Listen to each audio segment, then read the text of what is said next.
Yehochanan 19, John 19.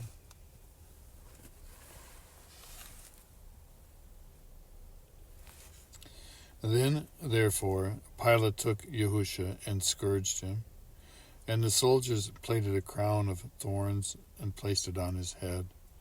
And they put a purple robe on him, and came to him and said, "Greetings, sovereign of the Yahudim." And they slapped him in the face. And Pilate went outside again, and said to them, "See, I am bringing him out to you to let you know that I find no guilt in him." Then Yahusha came outside, wearing the crown of thorns and the purple robe, and Pilate said to them, "See the man?"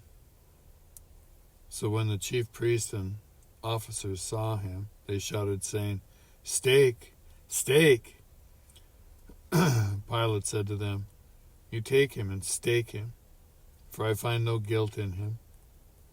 The Yehudim answered him, "We have a law, and according to our law he ought to die, for he has made himself the son of Elohim." So when Pilate heard this word, he was more terrified. And he went back into the palace and asked Yahusha, "Where are you from?" But Yahusha gave him no answer. Then Pilate said to him, "Do you not speak to me? Do you not know that I possess authority to stake you, and I possess authority to release you?" Yahusha answered, "You would possess no authority against me if it were not given you from above."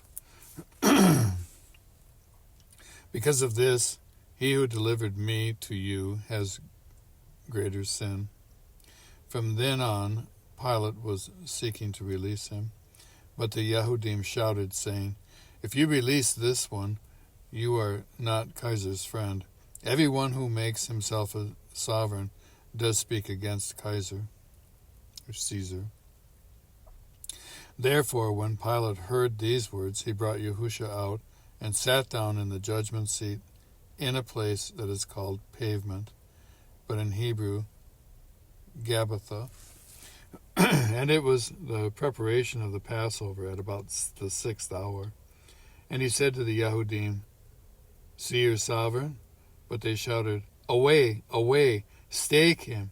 Pilate said to them, "Shall I stake your sovereign?" The chief priest answered, "We have no sovereign except Caesar." At that time, then, he delivered him to them to be staked.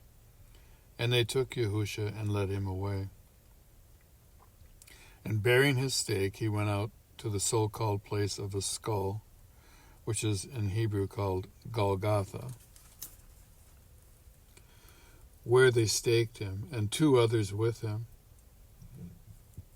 one on this side and one on that side, and Yahusha in the middle. And Pilate wrote a title too, and put it on the stake, and it was written, "Yahusha of Nazareth, the sovereign of the Yahudim." Many of the Yahudim therefore read this title, for the place where Yahusha was staked was near the city, and it was written in Hebrew, in Greek, and in Roman. So the chief priests of the Yahudim said to Pilate, "Do not write the sovereign of the Yahudim," but, he said, "I am the sovereign of the Yahudim." Pilate answered, "What I have written, I have written."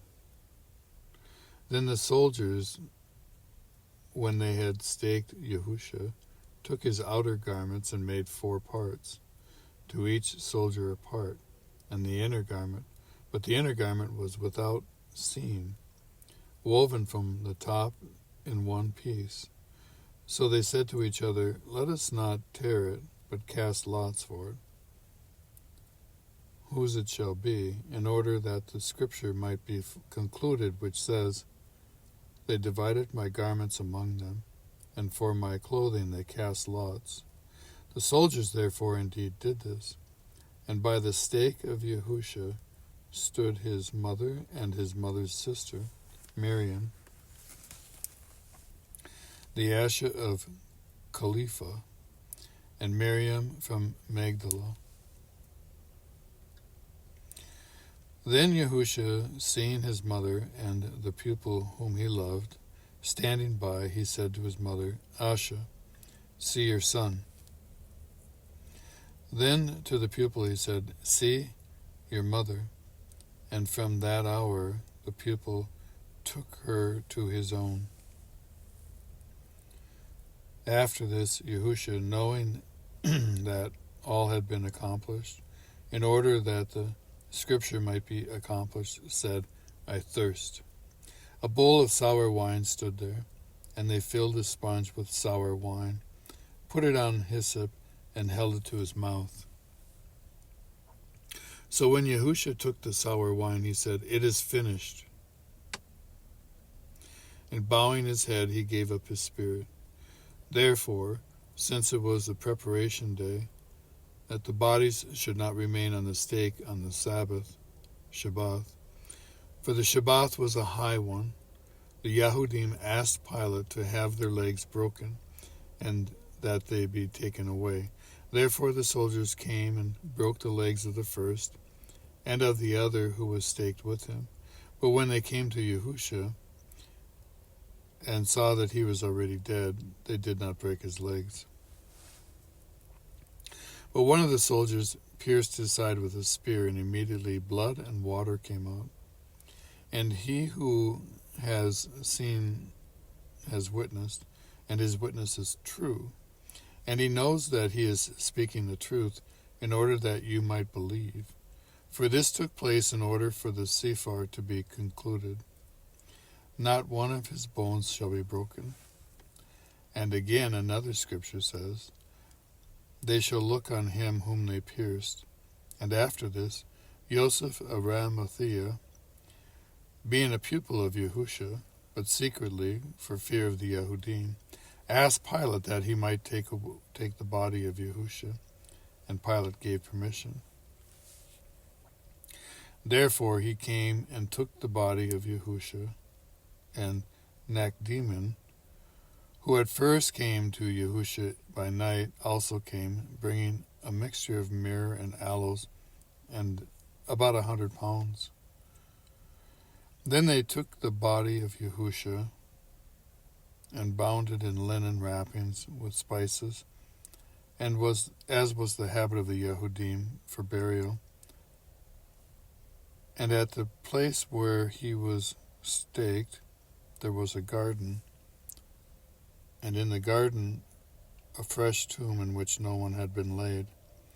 There, then, because of the preparation day of the Yahudim, they laid Yahusha, because the tomb was near.